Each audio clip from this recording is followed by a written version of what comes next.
on everybody, welcome back to the channel. I wanted to do this video. If you've seen the last video on my Range Rover, you'll know that it's in the workshop and I bought myself a cheap smoker, which is this Jaguar XF. I think this is probably the cheapest relative smoker vehicle that I ever could have bought. This Jag cost me £1,500. I'm going to show you why it was so cheap. So in essence, let's have a look at the car. So on first glance, you might think, yeah, that's ridiculous. Why is it so cheap? It's because the car is a Cat N. Cat N's non-structural, so I'm really not worried about it. If I had to guess, and there's nothing overly obvious, I would say it's probably something to do with this side here, because the panel gap's a little bit weird up and over the wing and stuff like that. But at a glance, I mean, crikey, look at it. A white Jag XF 2.2D S for £1,500. So let's show you the car a second. I mean, yes, someone's definitely aimed for curbs at some point. Definitely got some marks on it, like here. But the majority of the panel works pretty straight. Yeah, again, the rear wheel, someone's had a go at a curb with, and then round the back, a couple of little nicks, little thing here. But everything looks all right in terms of colour-wise and stuff. There's no nasty, like, horrible paint that would make it stand out as an obvious category car. And it has got some weird. Oh no, that's just muck. Oh, that's all right then.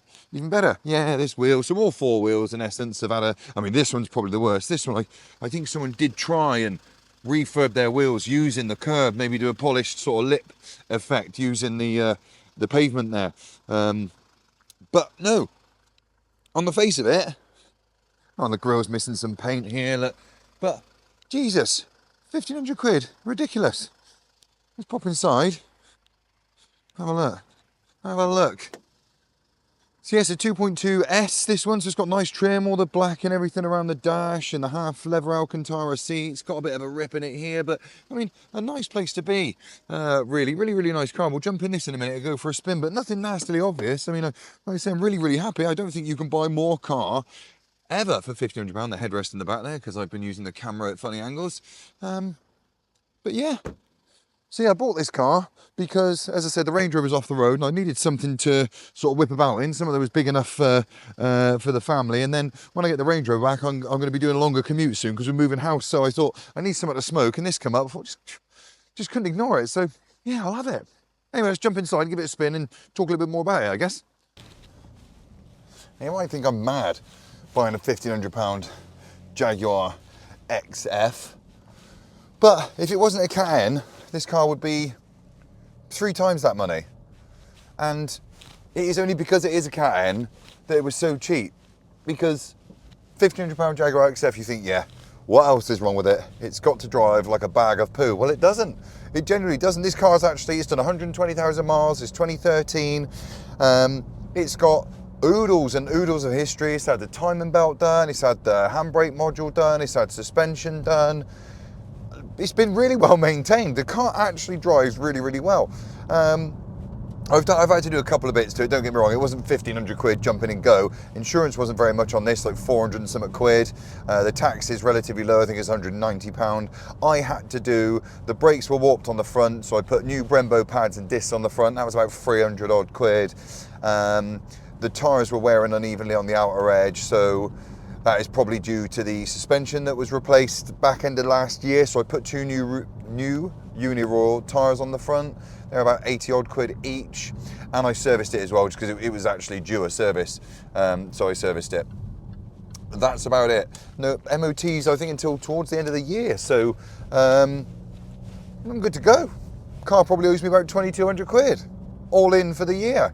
Plus insurance and tax, which is, you know, standard with any car that you buy. So I'm really happy with that. But I think if this car behaves itself, I will keep it, because I'll never replace this car for 1,500 quid. I mean, look what you get for the money. But I don't know if the grille's actually supposed to be black, but it is black flaking off. Black wheels, tinted rear windows, the nicer style wheels, and inside it's nice dark, half leather, half Alcantara interior. This nice sort of, I don't know what you'd call that, almost sort of like meshy, aluminium-y effect on the dash. So it's a relatively nice finish, the car. The features are fine. It's got everything that I need. Bluetooth telephone, nav, which is probably terrible. I won't bother using that. And cruise control, electric folding mirrors. Well, one mirror folds, the other one doesn't, but you know, that's... Yeah. That's by the by. Yeah, everything that I need. All the other standard features that you'd expect. It hasn't got heated seats, but first world problems, never mind. Climate control, yeah, all the stuff that you could need. So a well-spec'd, or a sensibly spec'd, good-looking Jag XF. More than happy with that.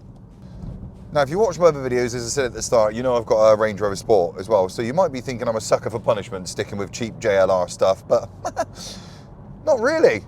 It's actually served me fairly well, to be honest. And this one is the 2.2, which, and I'm not the spokesperson for Jaguar reliability. I don't actually know much about the cars. I know obviously the 3-litre V6 is the same engine that the Range Rover shares, and they do have certain quirks and problems. And the 2-litre is also famous for certain issues and problems, whereas I think the 2.2 is the most trouble-free of them all. And this one is the 200 PS, so the 197 horsepower one, so it definitely gets up and goes, and it drives really, really well. Mated with that, it's got that 8-speed gearbox as well, which just actually makes it really, really smooth. I can't complain about the car in any way, shape or form. I just can't. It drives really, really well. And sensible. It's sensible on fuel as well, considering it's 200 horsepower and it's quite a big car. I've just stuck 30 quid in it and it's given me 170 odd miles. Average MPG is 36.3. And that is me smoking it around locally, and my wife every now and then, probably 2-3 days a week, going to Melksham on like 50 roads. So as a combined MPG for a premium and big, large sort of saloon car, I don't think that's bad at all, really don't. It's considerably better than the Land Rover. Feels like a good car, feels solid underfoot, genuinely. Yeah, really impressed. I have noticed one or two little niggles that I will have to get sorted, and one's been diagnosed as wheel bearing on the driver's side front. At certain speeds you get a bit of a vibration through the wheel, so I had it checked on the ramp, and you also get like a rumbling, clunky noise, sort of under braking at certain points. I've had the whole car checked out on the front end. Everything's absolutely tight as you like. There's no problems with it whatsoever, except this wheel bearing. Where are you parking, pal? This wheel bearing is loose, and it's weird because if I take the load off that wheel, i.e. corner left, and lift the weight off the passenger front wheel, the noise goes away. So I'm happy with the diagnosis that it is a near side front wheel bearing. Now they're only available from Jaguar, from what I understand, which is awesome. So they're about, I think it's nearly 200 quid for a wheel bearing for this, and then about an hour and a half to fit. So that's going to cost me about 300 odd quid as well. But yeah, I'll put that down to the fact that it's a 12-year-old car with 120,000 miles on it, rather than it being an inherent fault of the Cat N thing. But that is something to bear in mind, though. I will say that is something to bear in mind. Just because the car is cheap, I mean, you know, any car can be cheap to buy, can't it? But at the end of the day, if you're buying an old car, or a 10-year-old, yeah, 10-year-old car, it's relatively old, for relatively cheap money, it doesn't mean that the car is always going to be cheap. You know, you can't buy, well, you can buy 10-year-old parts, but it's not what people do, is it? It's not what we need to consider. You can't put 10-year-old brakes on it. You've got to buy new brakes. You can't put a 10-year-old wheel bearing on it. You've got to put new wheel bearings. You've got to put new tyres on. So you can easily, if you're shopping on a budget and think, oh, that seems like a lot of car, 4 grand for a Jag XF, yeah, I'll do that. That'll see me through. And then you get a shock when you get a bill for a few maintenance-related things or age-related things. You've got to understand that was always coming. Because as a Jaguar, it's going to cost premium to buy parts new, and some of it is only available from the dealer, which is going to inherit an even larger premium to buy. And I will maintain this car properly. I am pretty proper with my cars anyway, to be honest. I won't, just because the car was cheap as chips, I won't be skimping and putting crap quality bits on it, brakes and tyres. Like I say, I've gone for Brembo brakes and Uniroyal tyres because, yeah, at the end of the day, it's going to have my family in it, and I don't want to just fall off the road or experience problems because I've tried to save a few pennies cutting corners. It's not the idea. I will be maintaining this car properly. So I think I'll document this car as I go, alongside the Range Rover, just for bants purely. See how long this £1,500 gem lasts me, and how much it costs over the next sort of 12 months or however long I decide to run it. But yeah, I thought I'd share that for now because it just seemed like it had to be done. 1,500 quid for a white Jaguar XF-S, 200 horsepower. diesel, auto. Come on.